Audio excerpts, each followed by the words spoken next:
Hi, and I'd like to welcome back to the live show, Craig Winters. How's the comp prep going, Craig? Good, thanks, Sean. Glad to be back on the Carved Out of Stone YouTube channel, and yeah, pretty good. Not too bad. Work was a bit busy this week, so I got caught up with some stuff that I had to do after school. I'm still at school. My dad says, "Oh, you never left." I'm a teacher, but yeah, so I had to hang back to do some stuff. That I missed a day of training, but I said to my partner Louise, as long as I get in a 2-day training week, I only train 3 days a week, but I got in 2 good days. Did a big back workout and a really good leg workout, so that'll do. And had to stay back again last night for a maths competition in Rockingham in WA, which was nice. Kids did well, but other than that, it's been good. Diet's going well, feel good. Yeah, so hopefully be back on board with my 3 big workouts next week. Yeah. Awesome. So let's dive straight into the topic today for the listeners. And if you've got any questions or comments, please leave them in the box and we'll get around to answering any of those questions that you might have. But today we're talking about the carnivore diet once again and using supplements or not in order to optimize your results from the carnivore diet from a bodybuilding, a health, and a longevity standpoint. So, Craig, can you kick us off today and talk about maybe some of the supplements that you most recommend or not from your experience so far? Yeah, it's a really interesting question to supplement or not to supplement. I mean, I've taken quite a few supplements, throughout my training career. I haven't taken any PDs as yet, which we can talk about later. But I've definitely liked to use supplements for health, hopefully for anti-aging, longevity, but also for bodybuilding. And so there's many. I've got my Ronnie Coleman, tackle box that I've used over the years. So I don't have to double handle little containers. So I've got quite a few things in there, but I've whittled it down a little bit over the years to the ones that I think are the ones I like to take and feel like I get benefits from. But in terms of carnivore, what I think is really important is the electrolytes, because your body's dropped a lot of fluid with keto carnivore, and so it's really important to try and keep the body hydrated. While you're eating carbohydrates, you've got that puffy look to your face, and you're a bit puffy everywhere, depending on how many carbohydrates you're eating and how refined they are. But you're holding a lot more fluid on the body. So I think it's really important in realizing that when you do go keto carnivore, that you can drop a bit of fluid. So to try to retain and hydrate the body, it's really important to use sodium. In the absence of carbohydrates, sodium really is your best friend.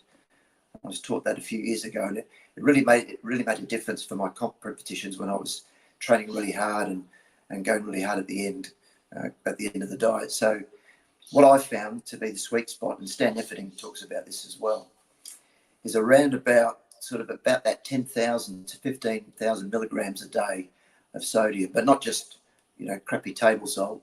It's got to be some sort of Celtic rock salt, Himalayan sea salt.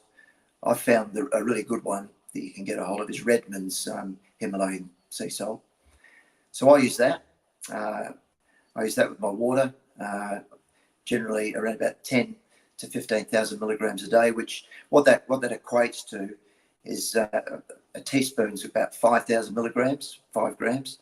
So I like to have just around about a level teaspoon with a litre of water.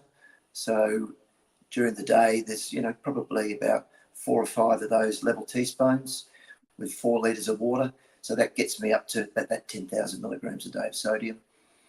So that's really important, and that makes a big difference. I still get really good pumps in the gym. I still feel I'm still quite vascular. You probably recall from our training before. And I think that's one of the big things. But also, with that, it's probably a good idea to include some magnesium. I do supplement with magnesium. Helps me sleep better as well. And some potassium as well. Now, with potassium, I try to get that with, I use a bit of coconut water. Now, I know coconut water's got a little bit of carb, but I get the coconut water that's with no added sugar. So I mix quite often I mix my sodium, my salt with coconut water, a bit of normal water. And as well, I use some some BCAAs with added electrolytes. So that's another thing that I do, and I have that during my fasting window, and during training as well. So what's the reason for the those are BCAAs? Well, when I'm fasting, and I tend to have my first meal around about that sort of 12:30, 1 o'clock. I just like to just have. Rich Piana sort of said it a few years ago. With BCAAs, that you seem to think that I think he said all day you may. Oh, good old Rich. He said all day you may, and he meant that in terms of BCAAs, where you can sort of try and put them in to keep them into the diet so that you're not catabolic, if you like.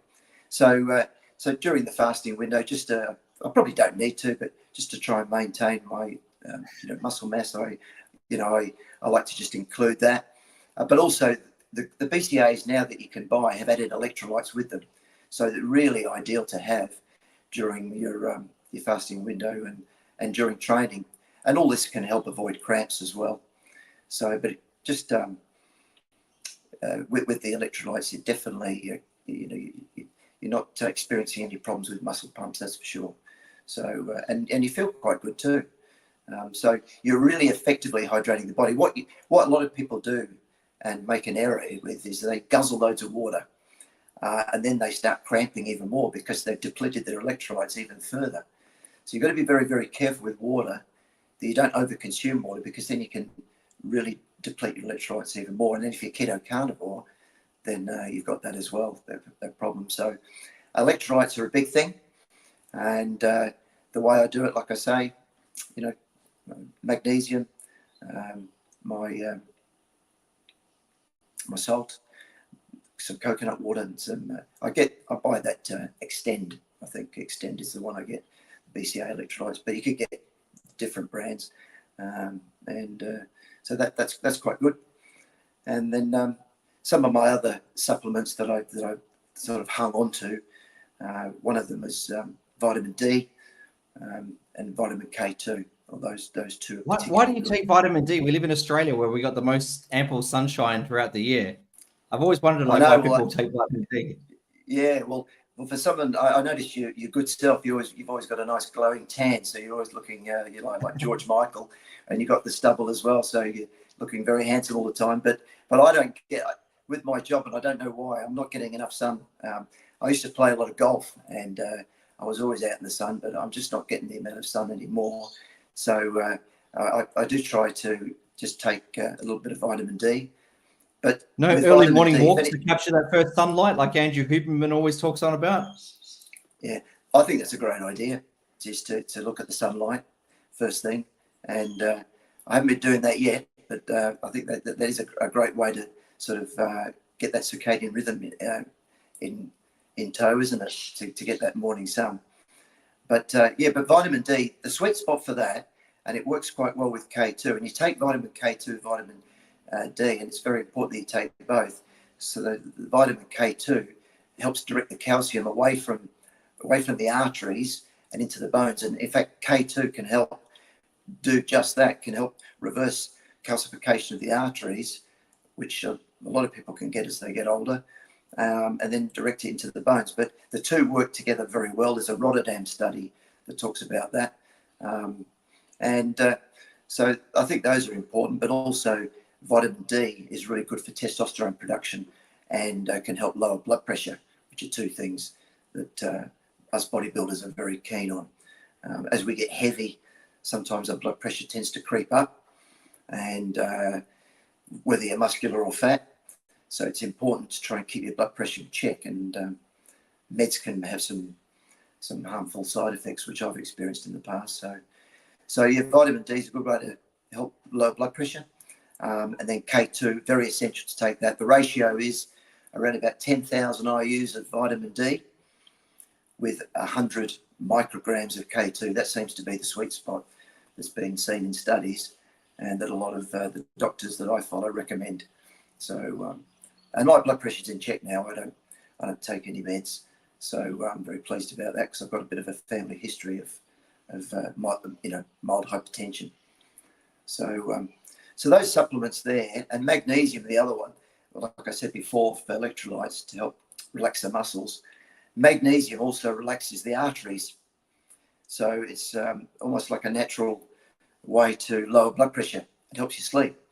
So magnesium is absolutely critical. And they reckon as we get older, we burn magnesium at a faster rate. So it's actually probably a great idea to supplement with magnesium. It's pretty hard to get it in your food, and forget about getting it with plants or vegetables because the soil's been degraded anyway. So that's not a bad one really to consider.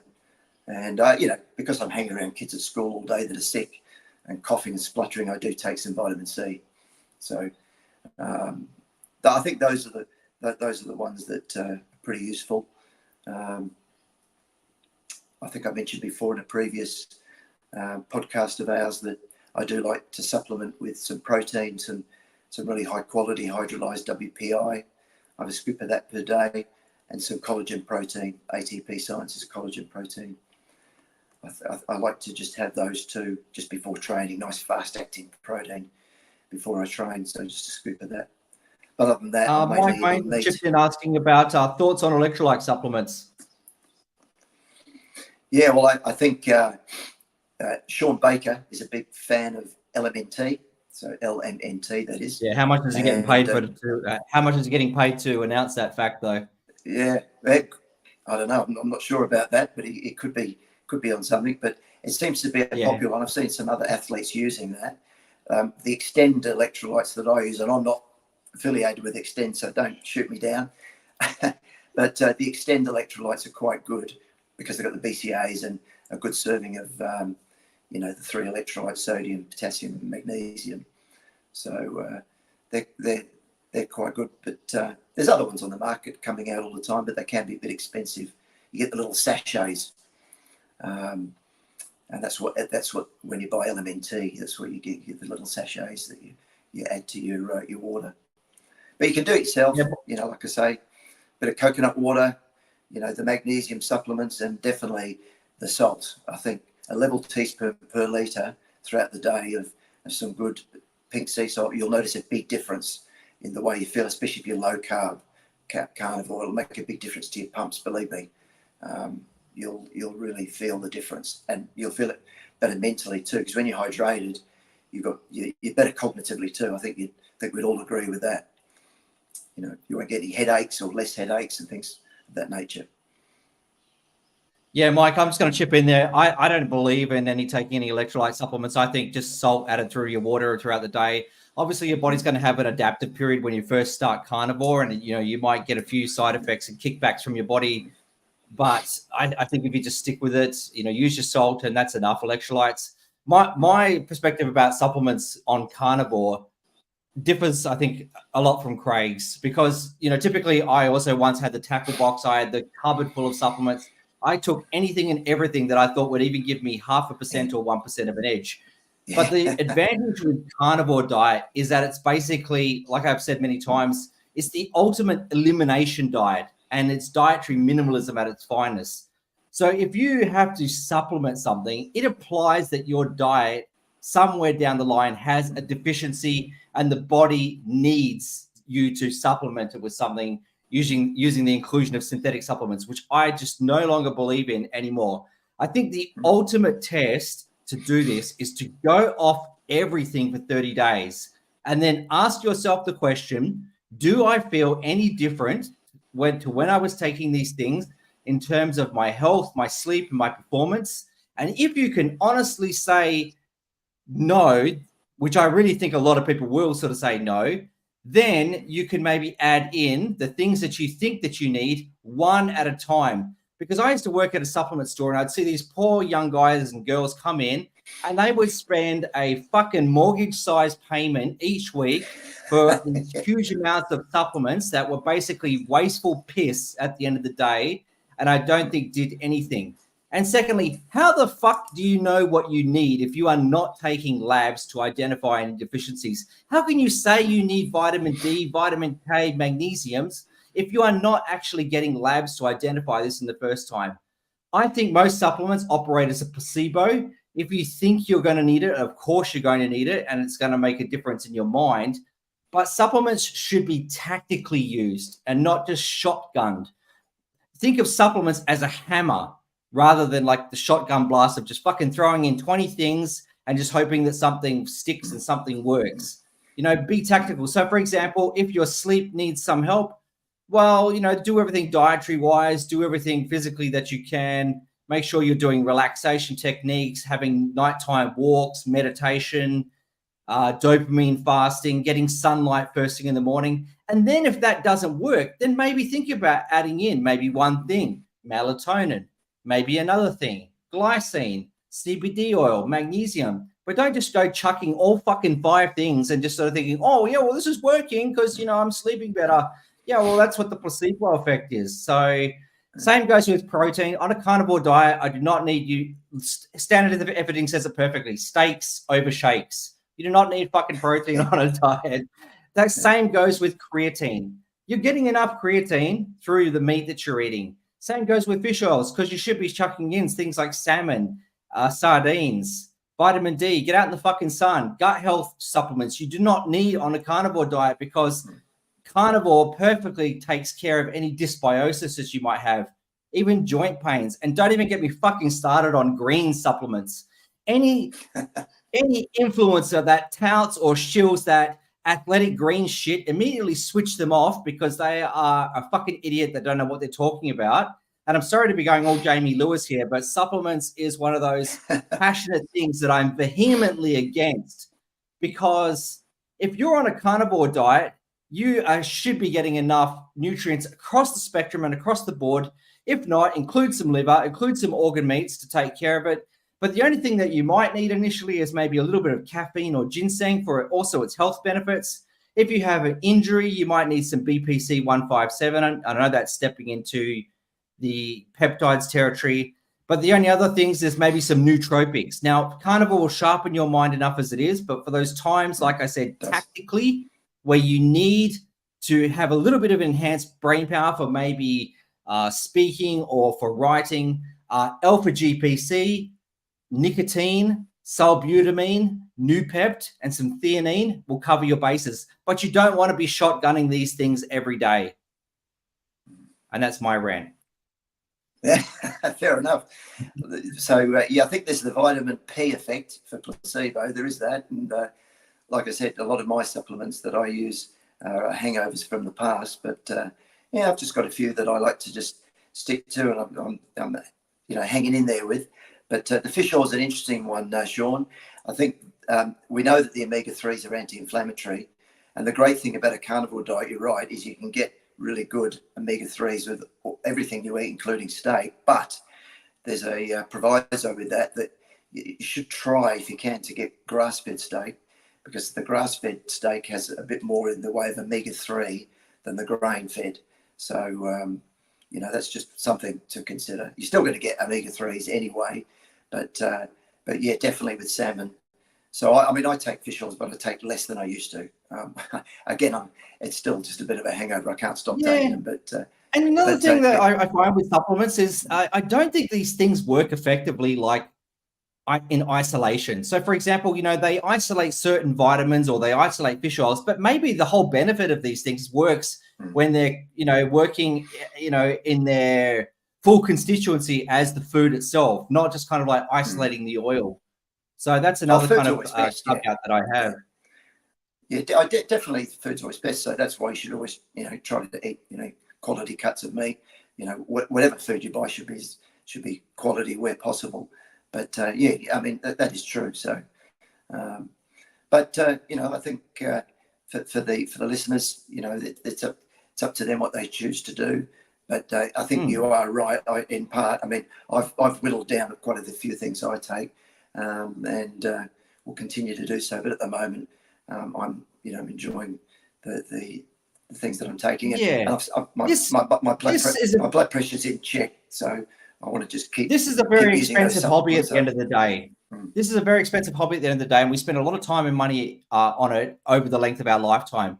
And I see no sense in, if you were to draw the pyramid of, you know, your needs, you know, when it comes to diet, exercise, cardio, meditation, socializing, naps, dopamine fast, sunlight, etc. They are the big rocks and the big bricks that are going to fill the bucket first. Supplements are at that tiny little apex at the top. And if you're spending an inordinate amount of money when you could just basically do a 30 to 60 day test of totally getting fucking rid of everything, I think that you would do your wallet and your body a favor in the long term. Because ultimately, in my mind, I think supplements, I hate to say this, but it's just from my point of view, I think they do more harm than good, and they're just a waste of fucking money. Mm-hmm. Well, each to their own. That's right. So, you know, yeah, that's fair enough. And I'll, like I say, I'll take on board what you're saying, but I'll stick to my game plan for the moment because I've been feeling all right, and we'll see how things transpire. But, I have a question: is sauerkraut juice haram? Is that harmful on a carnivore diet? I know Craig uses sauerkraut. Craig's disappeared there for a sec. He's back again. Oh yeah. Yeah. Remember a few weeks ago I spoke about the German model. When you eat a lot of meat, they eat a fair bit of sauerkraut, and the fermented vegetables don't have all the you know, there's the plant defense chemicals there. So I do like a bit of sauerkraut. I find it's always sat well in my guts, and it's also a pretty good source of vitamin K2, which is really good for you know, directing that calcium away from the arteries and lowering blood pressure. So it's a natural way of getting vitamin K2, which, by the way, you can get vitamin K2 in all of the meats that we eat too. So that's the other great thing about a carnivore diet. You can get K2 there. Yeah, if you do a chronometer reading and you run the carnivore diet through it, you'll see that it ticks all of the micronutrients, macronutrients, and everything else in between. You don't need to be adding in all these extra things, but you know, if it suits your mind at night, then yeah, I mean, go for it. We all decide our own level of investment at the end of the day of how we're going to take this. So, just very quickly, Craig, because we've got a few minutes left. Do you want to preview or talk about the currently running Arnold Classic UK that's on? Yeah, look, again, the live stream is available. It's a happening thing already. Unfortunately, the UK from Perth is 8 hours behind, so it makes watching it a bit tricky. And I was in bed late last night anyway from my school maths competition that I had to go to. But it's up and running. Looks like Wesley Visser has taken it out in the classic physique, and he looked fantastic once again. I've seen some pictures. I got my mate Josh Winder that I met at the Olympia last year. He's from the UK. He's at the Arnold UK right now, and he's sending me pictures and messages. So it looks like, from what I can gather, Wesley's had a win. It might be that Breon might just sneak ahead of Urs. I'm not sure what the results are, but I think there's going to be another good battle. And Michael de Boul, who presents with fantastic condition, but hasn't got quite the aesthetics of the other guys, but he's been doing well. He's looking like he's going to be in fourth place.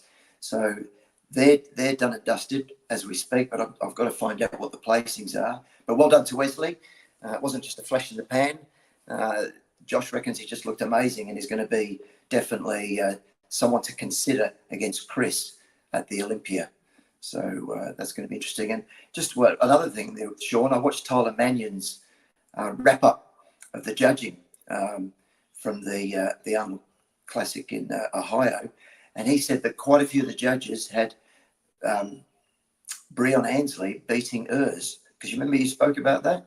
So he did say that it was close. Some of the judges did have Breon ahead of Urs, but then Urs, with his routine, sort of just snuck ahead, and so that was down to the wire. So I think you never know. Breon may have jumped ahead of Urs for this one. So that's the classic. But the open men is really interesting because they've done the prejudging, and it looks like the top four, the final top four call out was James Hollingshead, Caucasian Drive from the UK, Samson Dowder, Hardy Chupan got his visa, he was there, and John De La Rosa, much improved athlete, is in that top four. It was in that final four call out. So that's what's happening at the moment. They did bring Samson and Hardy together again, and interestingly, Samson was much improved from the Arnold Ohio, And for me, Hardy looked a little bit flat and a little bit watered down, maybe from travel, I don't know. So it was a bit closer. And it was interesting that from our discussions last time, that Samson fired his coach, the one and only Milos the Mind Sarcev. We predicted that was going to happen. Yeah, so, but at the moment, Samson says that his wife, Malenka, is a very very good third eye, and they're winging it, but he's looking improved. So maybe they've backed off on the insulin, backed off on the 1,000 gram per day carb ups, and he was looking tighter. And let's face it, how is Samson ever going to look flat?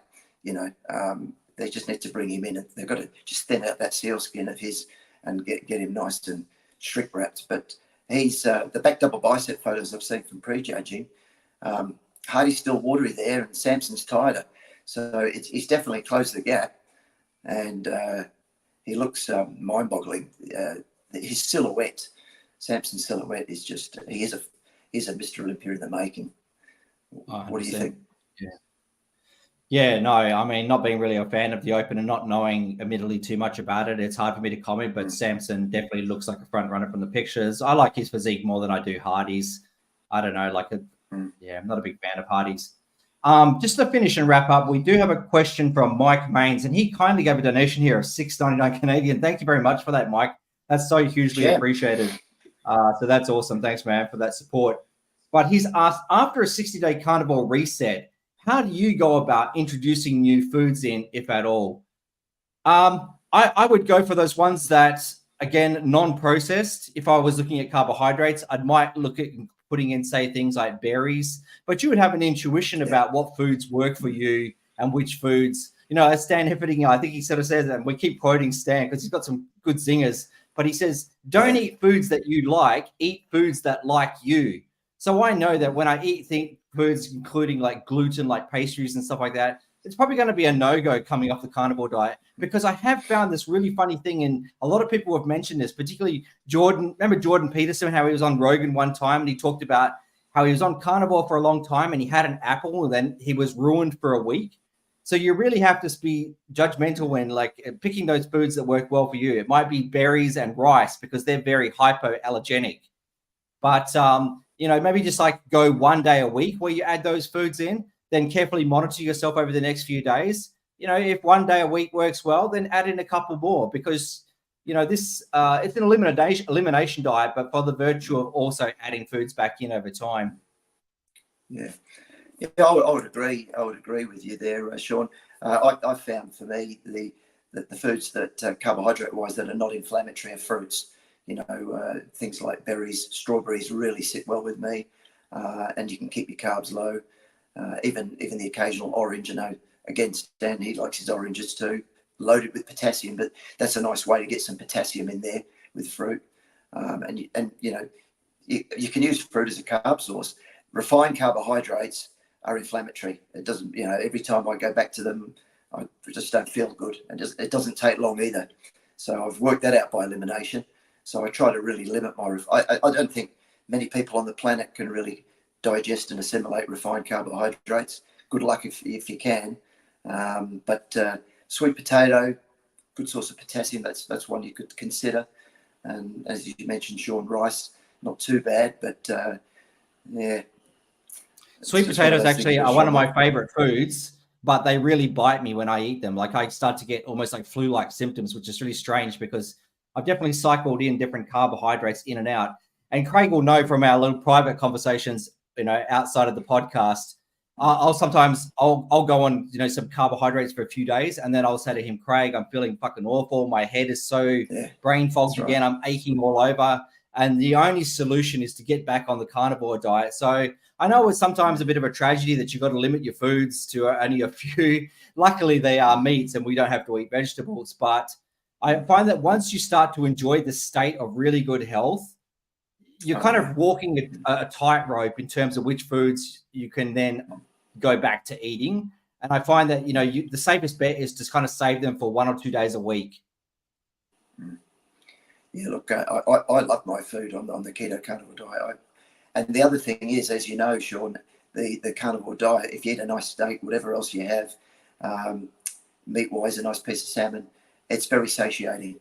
A high-fat diet, satiating. You haven't got that carb addiction on board, and that's the thing. Once you get fat adapted, once you eat fats, you won't go back. So I think it's. I mean, I go back to when I was in New York just in my holiday recently. As soon as I started eating some of those bagels and Reuben sandwiches, it didn't take long before I was aching, started to look watery and puffy, and it's just inflammatory. There's just no question about that. So I've cleaned up since getting back, and I'm definitely feeling better. That's for sure. Look a bit tired. Yeah. So Mike, if you're looking to introduce food.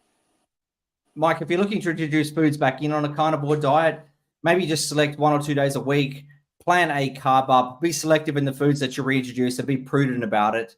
And, again, don't just kind of shotgun or indiscriminately eat carbs like a Chinese buffet, because you'll probably feel the bounce back is even worse. So, yeah, just use yourself as a little self-experiment on that one. Yeah. All right. Looks like we're coming up on half an hour there. We got some great comments there from Black Betty's talking about Hardy will win the Open and Breon got second. Is there anything else that you'd like to add before we go? Well, that's fantastic. That Breon's a really hard worker. They reckon that no one trains harder than he does, and he won the Classic Olympia twice, and he's had some bad placings, but he's come back. He's been coached by Chris Cormier with his posing, and credit is due to Breon. He's approaching 40, and he's still beating these younger guys, and he's knocked off Urs now, who I thought was the heir apparent to Classic Physique. So I saw some pictures with Breon, and his back double biceps is phenomenal. He's just he looks harder and fuller than he was at the Arnold, Ohio. So kudos to Breon, well done. And so I'm assuming Urs was third, and maybe Michael DeBull was fourth. But Wesley, the Wesley factor at the O, can't wait to see that. Yeah, that's going to be a judging. So we've got Gung Fu. He's added in. We should rename the channel Carved Out of Meat or Carnivore. RS Stove has just asked, what do we think of the lighting at the Arnold UK? I don't know. Those photos are pretty awful that you sent me. I don't know. No, it's bad. It's very bad. Yeah. I've seen some pictures. Josh said it was shocking. My mate in the UK, and Josh was sat, literally about 4 rows from the front. So his video was quite good, but the video that they took with the videographer from more central, it's quite dark. It's nowhere near as good as Ohio. So I don't know what's happened there, but we'll just have to wait for some of the 4K pictures. They seem to sort of help us judge a bit better. Do you think that some people are more inclined to high carb diets versus high fat diets? Sorry, we're going all over the page here, but we just got these questions coming in. Yeah, fire away. I think when you're younger, people could tolerate higher carbs more, but as you get older, the body seems to become a little bit more insulin resistant, and high carbs just don't work as well, particularly with the accumulative buildup of inflammation over time. The body, as it just gets older, starts to biologically respond differently to foods. I can just sort of know that when I was in my 20s, I could eat literally everything I wanted. But these days, I've really got to be so much more prudent. And because I've also had that bout of autoimmune illness for a few years as well, I've got to be ultra careful of what I eat. But yeah, we're all along the biological spectrum. And some people can handle high carbs like Milos, which is why he loves his insulin. But, some people just do better than high fat. I think because you're Asian, you can handle the carbs a little bit better than us white folks. Well, I'll chime in with that when I was younger, I got away with carbs for sure. No problem at all. But as I got older, I just found I needed to eat less of them. I just needed to eat less.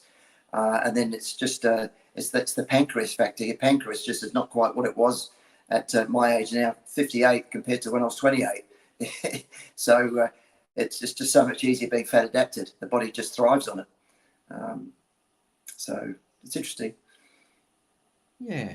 Well, I want to thank you again for your time, Craig, for coming on and sharing your experiences with the carnivore diet. And please don't take offense at my supplement bashing, but that's where I think, I think hearing the difference of experiences and what people do with this carnivore diet is quite interesting because, together we can all learn and then select our own journey through this. So thanks again for everyone that submitted questions and comments. And anything else to add before we go, Craig? No. Thanks for the chat again, Sean. I look forward to our next one, and I know that the listeners are enjoying the carnivore content. So keep the questions coming, and have a great day, everyone, and enjoy your weekend. Hopefully, we'll see some pictures from the Arnold Classic come through that are of decent quality. But yeah, thanks again. Thanks again, Craig, and we'll talk to you soon again. Bye.